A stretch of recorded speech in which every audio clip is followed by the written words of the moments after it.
الشيطان الرجيم. بسم الله الرحمن الرحيم. الشيطان يعدكم الفقر ويأمركم بالفحشاء والله يعدكم مغفرة منه وفضلا والله واسع عليم.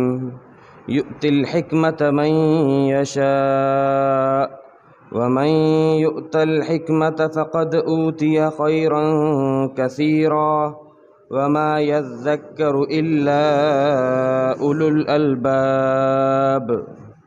صدق اللہ العظیم. شیطان تمہیں فقر و فاقے سے ڈراتا ہے اور تمہیں بڑی بری بات کا حکم دیتا ہے، جبکہ اللہ تمہیں اپنی طرف سے مغفرت کے وعدے دیتا ہے اور اپنی طرف سے بڑھانے کے وعدے دیتا ہے، اور اللہ وسعتوں والا اور خوب علم رکھنے والا ہے. اللہ جسے چاہتا ہے اسے دین کی سمجھ دے دیتا ہے، اور جسے دین کی صحیح سمجھ مل جائے تو گویا کہ اسے بہت بڑی بھلائی مل گئی. لیکن نصیحت حاصل نہیں کرتے مگر وہ لوگ جن کی عقلیں بالکل خالص ہیں. سورۃ البقرہ کی آیت نمبر 268 اور 269 دو آیات آپ کے سامنے تلاوت ہوئی. دعا فرمائیے اللہ تعالیٰ آیات کا صحیح مفہوم عرض کرنے کی توفیق عطا فرمائے، آمین. اللہ تعالیٰ ان آیات کے اندر رکوع نمبر 36 اور رکوع نمبر 37 ان دو رکوعات میں اپنی راہ میں مال خرچ کرنے کے فضائل، آداب، مسائل اور ان کی شرائط کو بیان فرما رہے ہیں کہ میری راہ میں خرچ کرنے کی کیا فضیلت ہے، اس کے کیا مسائل ہیں، کیا آداب ہیں، کیا شرائط ہیں. اگر ان تمام آداب، شرائط اور مسائل کو پورا کیا جائے گا تو وہ فضیلت ملے گی کہ جس کو قرآن کریم نے اس رکوع کے شروع میں ہی بیان فرمایا تھا کہ جو میری راہ میں خرچ کرے گا تو اللہ تعالیٰ اس کے ایک پائی کو 700 پائی بنا دے گا، 1 لاکھ کو 7 لاکھ بنا دے گا. اللہ تعالیٰ نے جو باتیں ارشاد فرمائی اور در حقیقت یہی ہے، جیسا کہ حدیث میں آتا ہے آپ صلی اللہ تعالیٰ علیہ وآلہ وسلم نے فرمایا بادروا بالاعمال سبعا، نیکی کے کاموں میں لگ جاؤ 7 چیزوں سے پہلے.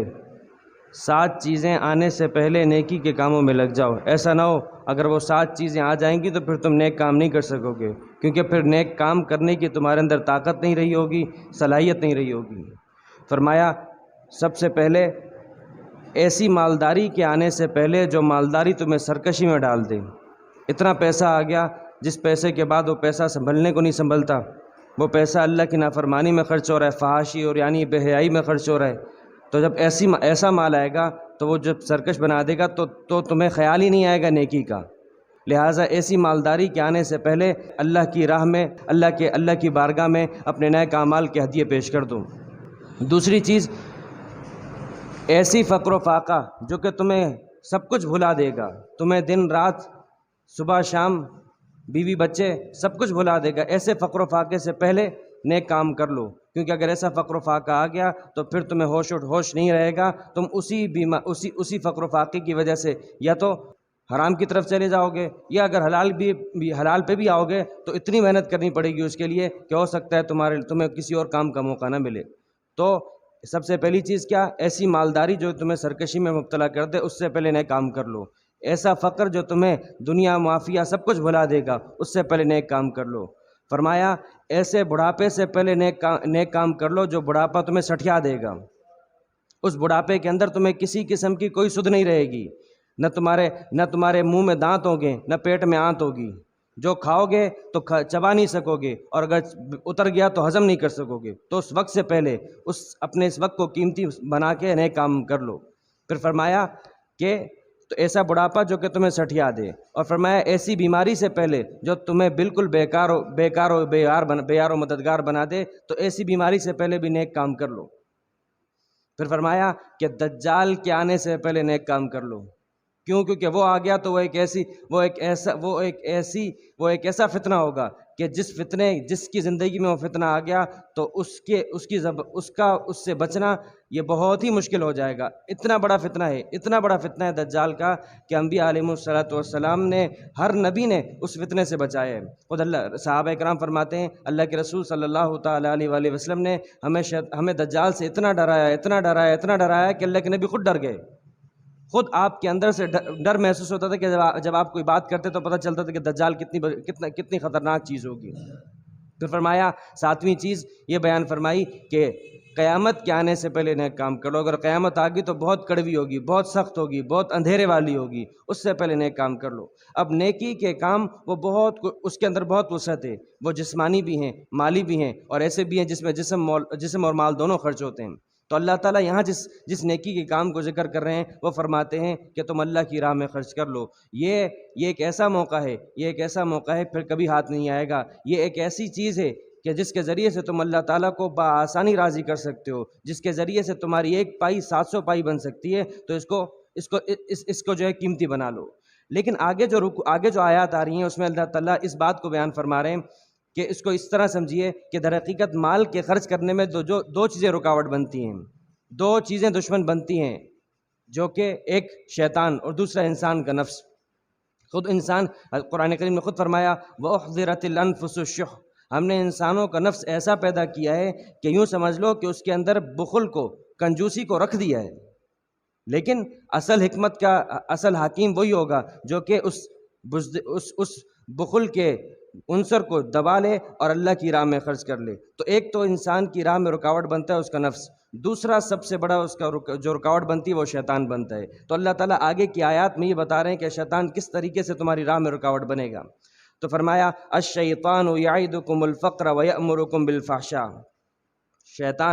یہ شیطان ہے کیا؟ یہ لفظ شیطان کا مطلب کیا؟ شیطان کے دو مطلب ہیں، ایک بہت زیادہ دور، کیا مطلب؟ اللہ کی رحمت سے کوسوں دور ہے، اور جو اس کی پیروی کرے گا وہ بھی اللہ کی رحمت سے تو کوسوں دور ہو جائے گا۔ دوسرا مطلب شیطان کا کہ وہ بہت ہی زیادہ اس کو غصہ آتا ہے، بہت زیادہ جلتا ہے۔ کس بات سے؟ اس بات سے کہ جب ایک مومن نیک کام کرتا ہے تو وہ جل کے خاکسر ہو جاتا ہے۔ حدیث میں کئی اس کی مثالیں آتی ہیں۔ آپ علیہ الصلوۃ والسلام نے فرمایا جب مؤذن اللہ اکبر کہتا ہے تو شیطان اس جگہ سے بھاگتا ہے۔ حدیث میں آتا ہے آپ صلی اللہ تعالیٰ علیہ وآلہ وسلم نے فرمایا کہ جب قرآن کریم کی کوئی ایسی آیت ہو جس میں سجدہ آتا ہے تو مومن اس آیت کو پڑھنے کے بعد سجدہ کرتا ہے تو ابلیس شیطان اس کے پاس کھڑا ہو کر وہ آنسو بہاتا ہے، اپنے روتا ہے، کیوں؟ اور کہتا ہے کہ مجھے بھی سجدے کا حکم ملا تھا لیکن میں نے اسے سجدے کا حکم ملا، اس نے مان لیا، اس کو جنت ملے گی۔ مجھے بھی سجدے کا حکم ملا تھا، میں نے نہیں مانا تھا، مجھے جہنم ملے گی۔ تو وہ روتا ہے۔ تو اسی لیے شیطان کے دو مطلب کہ ایک تو بہت زیادہ اللہ کی رحمت سے دور ہے اور جلتا ہے، اور جلتا کیوں ہے وہ آپ کو وہ بات بیان فرما دی۔ تو فرمایا الشیطان یعدکم الفقر، شیطان کیا کرے گا اور شیطان کا چاہتا کیا ہے؟ قرآن کریم نے بیان فرمایا لَأَحْتَنِكَنَّ ذُرِّيَّتَهُ، جب ابلیس کا اور آدم علیہ السلام کا معاملہ ہوا اور ابلیس کو راندہ درگاہ کر دیا، اللہ تعالیٰ نے آسمانوں سے باہر نکال دیا، تو اس نے ایک قسم اٹھائی تھی میں آدم کی ذریت، اس کی نسل کو اس طرح کھینچ کے اپنے مقصد پہ چلاؤں گا، اپنے پیچھے چلاؤں گا، جس طرح تم میں سے کوئی شخص کسی جانور کو کے منہ میں اس کے اندر جو ہے کچھ ایسے طریقے سے اس کے باندھتا ہے اور پھر اس کے بعد اسے کھینچتا ہے، تو میں بالکل اسی طرح اس کے جبڑوں سے کھینچ کر اسے چلاؤں گا۔ تو اس طرح تم جانور کو قابو کر کے چلاتے ہو، اسی طرح میں آدم کی اولاد کو، آدم کی نسل کو اس طرح کھینچ کے چلاؤں گا۔ اور پھر یہی بات کہ اس نے یہ بات کہی ہے کہ میں ان کے سیدھے راستے میں آگے بھی، دائیں بھی، آگے پیچھے بھی، بائیں بھی، اوپر نیچے، ہر جگہ سے میں ان پر حملے کروں گا۔ تو فرمایا الشیطان، یہ شیطان کیا کرتا ہے؟ یعدکم الفقر، یہ تمہیں فقر و فاقے سے ڈراتا ہے۔ کیا کہ اگر تم نے خرچ کر دیا تم خود کیا کرو گے؟ ابھی تو بہت مہنگائی ہے، حالات بہت سخت ہیں، کماتے اتنا کما نہیں رہے جتنا، اگر خرچ کر دو گے تو خود اپنے بیوی بچوں کو کہاں سے پالو گے؟ طرح طرح سے وسوسے ڈالے گا۔ یعدکم الفقر، فقر و فاقے، حالات کی تنگی، مہنگائی، یہ سب چیزیں یاد دلوائے گا۔ اور یہ چیزیں یاد دلوا کے وَيَأْمُرُكُمْ بِالْفَحْشَاءِ، یعنی نیک کام سے، اللہ کی راہ میں خرچ کرنے سے، فقر و فاقے سے ڈرا رہے، اور وَيَأْمُرُكُمْ بِالْفَحْشَاءِ، اور ایک بہت بری چیز کا تمہیں حکم دے گا۔ وہ بہت بری چیز کیا ہے؟ بہت بری چیزیں ہیں، ان میں سے سب سے سر فہرست بخل کا۔ قرآن کریم بخل کو بہت بری چیز کہہ رہا ہے۔ ایسا نہیں ہو سکتا کہ مومن ہو، اللہ پر ایمان رکھتا ہو اور اللہ کی راہ میں خرچ کرنے سے وہ ڈرے، اللہ کی راہ میں خرچ کرنے سے اپنے ہاتھ کو روک لے۔ ایسا نہیں ہو سکتا۔ جب مانگ اللہ کے لیے رہیں تو اللہ مانگ رہے ہیں، تمہارے حدیث میں آتا ہے، آپ نے فرمایا کہ حدیث قدسی ہے، استطعمنی عبدی استطعمتک فلم تطعمنی، اے میرے بندے، قیامت کے دن اللہ فرمائیں گے، اے میرے بندے، میں نے تجھ سے کھانا مانگا تھا لیکن تم نے مجھے کھانا نہیں دیا۔ تو بندہ کہے گا، یا اللہ آپ تو رب العالمین ہیں، آپ کیسے کھانا مانگ سکتے ہیں، اور آپ نے کب مانگا کہ میں نے آپ کو نہیں دیا؟ تو فرمایا کہ فلاں موقع پہ فلاں بندہ آیا تھا، اس نے ایک چیز مانگی تھی، تم سے کھانا مانگا تھا لیکن تم نے نہیں دیا تھا۔ تو وہ ایسا نہیں ہو سکتا کہ مومن بخیل ہو، لیکن یہ تمہیں اسی بخل کی طرف لے کے جائے گا، بخل کا حکم دے گا۔ اور قرآن کریم جس بری بات میں یہ بات بھی شامل ہے کہ اللہ کی راہ میں خرچ کرنا ہوگا، زکوٰۃ دینی ہوگی، صدقات دینے ہوں گے، پیداوار کی زکوٰۃ دینی ہے، عشر دینا ہے، مختلف مالی معاملات ہیں، ان کی زکوٰۃ دینی ہے، نہیں دے گا، لیکن اس کے مقابلے میں ریت رواج میں، رسم و رواج میں، بے حیائی میں، فحاشی میں، اوریانی میں، فیشن کے اندر اپنے پیسوں کو برباد کرتا پھرے گا۔ اور وہاں شیطان حکم دیتا ہے، قرآن کریم نے یہ بات کہی ہے دوسرے مقام پر کہ شیطان نے قسم اٹھائی ہے کہ میں ان کی تخلیق بدل دوں گا، یعنی ان سے ایسے فیشن کرواؤں گا کہ جس سے یہ اللہ کی تخلیق سے ہی پھر جائیں گے۔ تو وہ ایسی بری باتوں کا حکم دے کے پیسہ وہاں لگواتا ہے، لیکن جہاں لگانا چاہیے اس کے آگے وہ آپ کو فقر فاقہ یاد دلوائے گا، آپ کو یہ بات دلائے گا کہ آپ کا ہاتھ تنگ ہے، آپ کو آگے کیا کرو گے۔ تو اب دیکھ لیں کس طریقے سے رسم و رواج کے اندر اگر انتقال ہو جاتا ہے تو قرضے لے کر ایک ایسی رسم کو کہ جس کا کوئی ثبوت نہیں ہے کھانا کھلایا جا رہا ہے۔ اسی طریقے سے اور پھر بار بار 40واں ہو، ایک سال گزر جاتا ہے، اس میں بار بار اتنی ایسی خیرات ہو رہی ہیں جس میں نہ اللہ راضی ہو رہا ہے نہ اللہ کا رسول راضی ہو رہا ہے، لیکن وہ شیطان کروا رہے ہیں۔ شیطان نے طرح طرح سے معاملات کو ایسا مزین کر کے پیش کر دیا کہ بندہ سمجھتا ہے یا تو رسم و رواج کی بنیاد پر، یا تو جو بڑوں سے ایک بات چلی آ رہی ہے اس کی بنیاد پر۔ تو فرمایا کہ الشیطان یعدکم الفقر، شیطان تمہیں فقر و فاقے سے ڈرائے گا، لیکن کب؟ جب اللہ کی راہ میں مال خرچ کرنا ہوگا۔ لیکن ویأمرکم بالفحشاء، لیکن ایک بہت بری چیز کا، بلکہ بہت سی بری چیزوں کا تمہیں حکم دے گا، جس میں بخل بھی ہے، جس میں خرچ کرنا وہ جو کہ اللہ کی راہ میں نہیں ہے، بلکہ ریت و رواج، رسم و رواج، بے حیائی، فیشن، ایک معمولی سی چیز ہوگی، ایک معمولی سا کپڑا انسان اپنا ستر پوشی کر سکتا ہے، لیکن اس کے لیے مہنگے سے مہنگے لباس کی طرف شیطان جو ہے وہ انسان کو لے کے جاتا ہے۔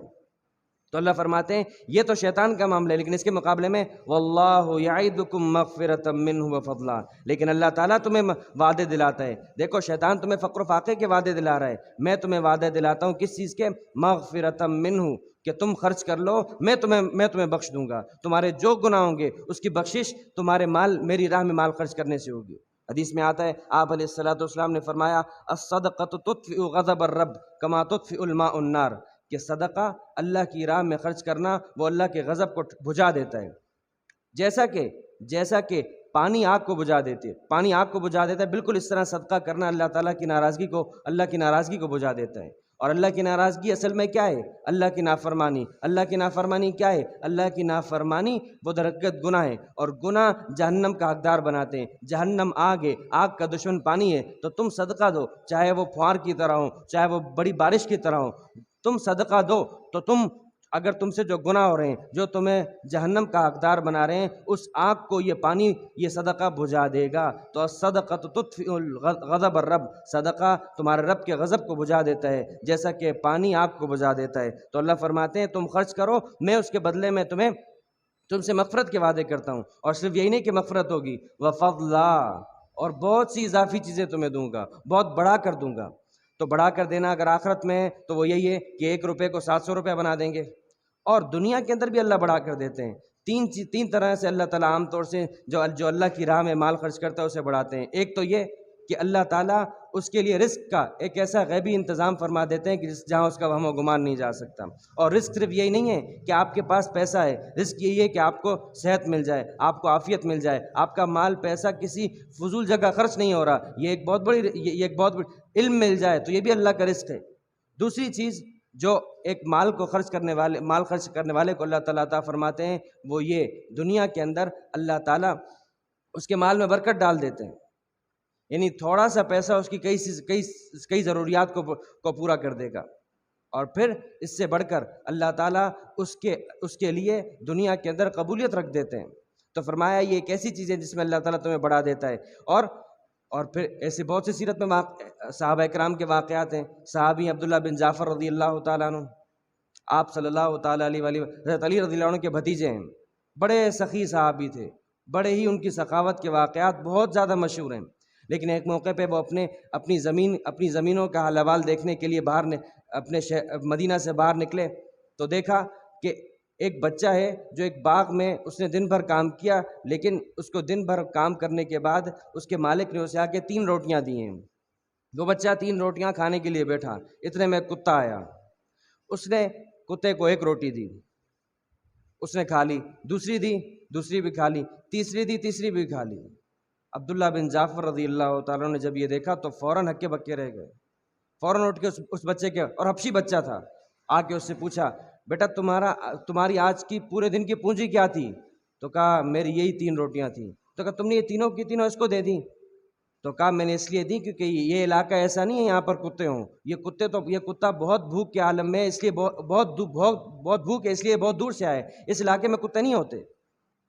تو اس موقع پہ عبداللہ بن جعفر رضی اللہ عنہ نے فرمایا کہ واقعی سخی تو یہ ہے کہ اس نے پوری پونجی خرچ کر دی، اور پھر جا کے اس باغ کے مالک سے باغ کو خریدا، اس غلام کو خریدا، اور اس غلام کو آزاد کر کے پورا کا پورا باغ اس کو مالک بنا کے دے دیا کہ تم اس کے مالک ہو۔ لیکن دیکھیں اللہ کی راہ میں خرچ کیا تھا تو اللہ نے کیسے بڑھایا۔ تو وفضل اللہ تعالیٰ تمہیں بڑھا دے گا، دنیا میں ہی بڑھا دے گا، اخروی اعتبار سے، آخرت کے اعتبار سے تو بڑھو گے۔ سب سے بڑا فائدہ یہ کہ تمہارے گناہ معاف ہوں گے اور تمہیں اللہ بڑھا بھی دے گا، دنیاوی اعتبار سے بھی اور آخرت کے اعتبار سے بھی۔ اور ایسا نہیں ہے کہ اللہ کے ہاں کوئی خزانوں کی کمی ہے، واللہ واسع، اللہ خوب کشادہ ذات ہے، اللہ کے ہاں وسائل کی، اللہ کے خزانوں میں کوئی کمی نہیں ہے، اور علیم، لیکن جانتا خوب ہے کہ کس نے کون خرچ کر رہا ہے کون نہیں کر رہا، کون کر رہا ہے تو کس طرح کر رہا ہے، اور کون کر رہا ہے تو کس مقصد سے کر رہا ہے، اللہ سب جانتا ہے۔ تو اللہ تعالیٰ خوب جاننے والی اور وسعت والی ذات ہے۔ اب آگے یہی چیزیں ہیں، یہی وہ چیز ہے کہ یہ بات سمجھ میں آ جاتی ہے کہ وقت سے پہلے ہم آنکھیں بند ہونے سے پہلے اپنے وقت کو قیمتی بنا دیں، یہی حکمت ہے، اور یہی ایک ایسی چیز ہے، یہی دین کی سمجھ ہے کہ انسان اپنی اس دنیا میں جو آیا ہے وہ ایک یہ دنیا مزرعۃ للآخرہ، دنیا آخرت کی کھیتی ہے، تو یہاں کی جو بیج بوگے وہ آخرت میں ملے گا۔ تو حکمت کا تقاضا، دین کی سمجھ یہی ہے کہ تم وقت کو قیمتی بنا کر مختلف نیکی کے کام کر کے اللہ کو راضی کر لو۔ اگر یہ بات حاصل ہو جاتی ہے تو یہ بہت بڑے فضل کی بات ہے، لیکن یہ ہر ایک کو نہیں ملتی، اللہ جسے چاہتا ہے وہ اسے ملتی ہے۔ تو فرمایا یؤتی الحکمۃ من یشاء، اللہ جسے چاہتا ہے دین کی سمجھ دے دیتا ہے، حکمت کی باتیں دے دیتا ہے۔ وَمَن يُؤْتَ الْحِكْمَةَ فَقَدْ أُوتِيَ خَيْرًا كَثِيرًا، جسے دین کی سمجھ مل گئی اسے بہت بڑی دولت مل گئی۔ دین کی سمجھ کیا ہے؟ نیت ایک ایسا مومن کے پاس ہتھیار ہے، ایک ایسا اس کے پاس نسخہ ہے، ایک ایسا کیمیکل ہے کہ جس کے ذریعے سے وہ مٹی کو سونا بنا سکتا ہے۔ یہ جو کہا جاتا ہے 24 گھنٹے اپنے اللہ کے لیے بنا لو، تو کس طرح بنیں گے؟ 24 گھنٹے میں آپ نے 8 گھنٹے تو سونا ہوگا، لیکن اس 8 گھنٹے کے سونے کو بھی نیت کی تبدیلی سے، زاویہ نگاہ کو بدل کر اس کو بھی عبادت بنایا جا سکتا ہے۔ یعنی سونے والا اس نیت سے سوئے کہ یا اللہ میں وقت پر سو رہا ہوں، آپ میری نیند پوری کروا دیجئے، آپ میری نیند میں برکت ڈال دیجئے، میں اٹھ کر آپ کی عبادت کروں گا۔ تو عبادت کی نیت سے سو رہا ہے تو یہ سونا بھی عبادت ہے۔ کھانا کھا رہا ہے تو کھانا اس نیت سے کھائے کہ اللہ اس سے توانائی حاصل ہوگی، میں آپ کی راہ میں عبادت کروں گا، آپ کی راہ میں آپ کو راضی کرنے کی کوشش کروں گا، تو یہ کھانا بھی عبادت بن جائے گا۔ تو یہ کیسے حاصل ہوتا ہے؟ یہی دین کی سمجھ ہے۔ اور طرح طرح سے قرآن، اللہ کے نبی صلی اللہ تعالیٰ علیہ وآلہ وسلم نے کی حکمت کی باتیں، جس میں ابھی آپ کے سامنے یہ بات رکھی کہ 7 چیزوں سے پہلے اپنے نئے کام کر لو۔ آپ نے فرمایا نعمتان مغبون فیہما کثیر من الناس، 2 نعمتیں ایسی ہیں جس میں لوگوں کی اکثریت دھوکے میں مبتلا ہے، ایک صحت، دوسری فراغت۔ آج صحت ہے تو وہ سمجھتا ہے کہ یہ صحت کبھی جائے گی نہیں مجھ سے، لہٰذا اس میں لگا ہوا ہے اپنی مستی میں۔ اگر اس صحت کو قیمتی سمجھ لے اور نیکی میں لگ جائے تو کل بیماری سے پہلے اس کے نام اعمال بن جائیں گے۔ اور کتنی بڑی فضیلت کی بات ہوگی کہ ایک صحت مند آدمی صحت کے زمانے میں اس نے جو نیک کام کیے، بیمار ہو جانے کے وقت بھی اللہ تعالیٰ فرشتہ مقرر کر دیتے ہیں، جو بیماری کے دن میں بھی دن کے جس وقت اس نے جو نیکی کی تھی، اللہ تعالیٰ اس وقت اس کے نام اعمال وہ نیکی لکھوا دیتے ہیں۔ 10 بجے قرآن کریم پڑھتا تھا تو آج بیماری کی وجہ سے نہیں پڑھ سکتا، اللہ تعالیٰ نے فرشتے کو مقرر کر دیا ہے کہ اس کا 10 بجے نیکی اس 10 بجے آج یہ اگرچہ بیمار ہے، پڑھ نہیں رہا، لیکن اس کے لیے ثواب لکھو۔ تو یہ حکمت کی باتیں، تو فراغت ہے، صحت ہے، یہ ساری، اور یہ حکمت ایک ایسی چیز ہے، دین کی سمجھ ایک ایسی چیز ہے کہ یہ اگر حاصل ہو جائے تو اللہ تعالیٰ نے لقمان علیہ السلام کا ذکر کیا، جو کہ نبی نہیں تھے، ایک عام انسان تھے، لیکن ان کی جو دانائی کی باتیں تھیں، ان کی جو حکمت کی باتیں تھیں، اللہ تعالیٰ نے ان کو قرآن کریم میں جگہ دی۔ انہوں نے جو اپنے بیٹے کو نصیحتیں، کیا نصیحتیں کی ہیں بیٹے کو، قرآن کریم میں کے علاوہ، قرآن کریم جو نصیحتیں بیان کی ہیں اس کے علاوہ بھی ان کی نصیحتیں کتابوں میں موجود ہیں۔ بیٹے کو کہا، بیٹا دیکھو، اگر بولنا چاندی ہے تو خاموش رہنا سونا ہے، تو تم خاموش رہ کر سونا حاصل کر لو۔ بیٹے کو سمجھائے، طرح طرح سے ایسی حکمت کی باتیں بتائیں جو کہ دین کی اصل سمجھ ہے۔ تو فرمایا وَمَن یُؤْتَ الْحِکْمَةَ، جسے دین کی سمجھ مل گئی، فَقَدْ أُوتِیَ خَیْرًا کَثِیرًا، تو اللہ تعالیٰ نے اسے بہت بڑی بھلائی دے دی۔ لیکن ہوگا کیا؟